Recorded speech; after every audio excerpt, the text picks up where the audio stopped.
आज हम सब स्मार्ट सिटी का सपना देखते हैं, लेकिन क्या कभी अपने आसपास देखा है आपने कि सड़क पर कचड़े का ढेर, जगह जगह जमा गंदा पानी और टॉयलेट्स की इतनी गंदी हालत कि इंसान को नाक बंद करके निकलना पड़े। तो क्या ये सिर्फ सरकार की गलती है? कभी सोचा है हमने?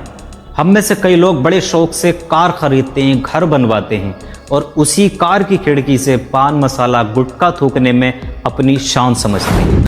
सरकारी दफ्तरों की सफ़ेद दीवारों और सीढ़ियाँ देखी हैं कभी? ऐसा लगता है उन्हें देखकर जैसे किसी ने खूनी खेल खेला हो। गुटखे और पान मसालों की पिचकारियाँ सिर्फ दीवारों पर नहीं, ये हमारी मानसिकता मतलब मेंटलिटी पर एक दाग है। हम अपने घर को साफ रखना चाहते हैं, हम अपने घर के अंदर सफाई रखना चाहते हैं, लेकिन जैसे ही हम बाहर निकलते हैं तो पूरी सड़क को, पूरे एरिया को फिर हम अपना थूकदान बना लेते हैं। हम अपने घर में गुटखा खा रहे हैं, पान मसाला खा रहे हैं, नहीं थूकेंगे। क्यों? क्योंकि हमें उसे साफ रखना होता है। हम वहाँ रहते हैं, इसलिए हम वहाँ ऐसा काम नहीं करते। और सड़क, किसी का प्लॉट्स पड़ा है, किसी की जगह पड़ी है, उसमें गंदगी फैलाने में, सड़क पे गंदगी फैलाने में ज़रा सी भी हम कोताही नहीं करते। हमें कुछ लाज शर्म बिल्कुल नहीं है कि यहाँ कोई रहता भी है, यहाँ हम भी रहते हैं, हम यहाँ गंदगी क्यों फैलाएं।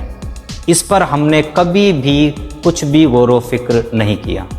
हमें जहाँ थूकना है वहाँ थूकना है, हमें जहाँ कचरा फेंकना है वहाँ फेंकना है, फिर जहाँ कोई रहता हो या नहीं रहता हो। सोचो ये कैसा मॉडर्न इंडिया है। टॉयलेट गंदे हैं, उन्हें गंदा करता कौन है? हम ही लोग गंदा करते हैं। सड़क पर कचरा कौन डालता? हम ही लोग डालते हैं, जिनसे नालियाँ चौक हो जाती हैं। फिर वही बारिश का गंदा पानी बाहर सड़कों पर आ जाता है और यहाँ तक कि लोगों के घरों में घुस जाता है, और जिसकी वजह से तरह तरह की बीमारियां जन्म लेती हैं। और फिर हम क्या करते हैं? हमारा काम रह जाता है सरकार को गालियां देने का कि सरकार ये नहीं करती है, सरकार वो नहीं करती है। लेकिन हम खुद कभी आकलन नहीं करते कि हम आज क्या कर रहे हैं, कहाँ गंदगी फैला रहे हैं, कहाँ गंदगी नहीं फैलानी चाहिए, और गालियां देकर हम अपनी जिम्मेदारी से भाग जाते हैं।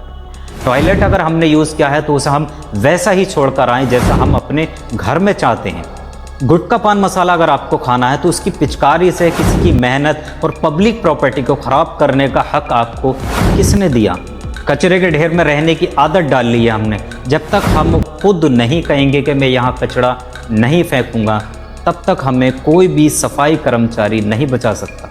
सफाई कर्मचारी का काम ही ये होता है कि सफाई करना, लेकिन कचरा आम पब्लिक ही फैलाती है, घरों में बैठे लोग ही फैलाते हैं। उल्टे सीधे खान पीन करने वाले लोग ही कचरा फैलाते हैं, जिन्हें ये पता नहीं है सड़क पर बैठकर खा रहे हैं या गली में खड़े होकर खा रहे हैं, स्मोकिंग कर रहे हैं, ड्रिंक्स कर रहे हैं, तो उस चीज़ को कहाँ फेंकना, कहाँ नहीं फेंकना, ये उन्हें बिल्कुल तमीज़ नहीं है। और वो सारा कचरा आपका जितना जहाँ पड़ा है उसे क्लीन करता है कि एक सफाई कर्मचारी, और हम उसे क्या समझते हैं? एक अदना सा इंसान समझते हैं, और ये समझ लेते हैं, उसे ये टाइटल देते हैं कि ये इसका काम है करने का।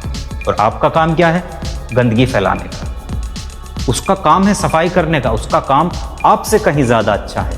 आप अपने काम पर गौर करिए कि आप क्या कर रहे हैं। आप अपने घर में आराम से बैठ के खा पी रहे हैं, आप उठे, कचड़े को उठाया विंडो में से और सामने पड़े खाली जगह पर तुरंत फेंक दिया, या नीचे गए तो ज़्यादा क्या करा, नाले में डाल दिया बहते पानी में, और इस सोच के साथ कि जब इसमें डालेंगे तो ये बहकर चला जाएगा बाहर, और हम अपनी जिम्मेदारी से आज़ाद हो जाते हैं। बालकनी पर होकर हम कोई भी पान मसाला खा रहे हैं, इधर उधर थूक रहे हैं, हमें फ़र्क नहीं पड़ रहा। हम अपने घर को भी गंदा कर रहे हैं। देखो, मॉडर्न कंट्री का मतलब ये बिल्कुल नहीं होता कि एयर कंडीशन कमरे या बड़े मॉल्स। मॉडर्न कंट्री का मतलब होता है कि एक ऐसा नागरिक जो अपने गली मोहल्ले की सफाई को अपना घर माने।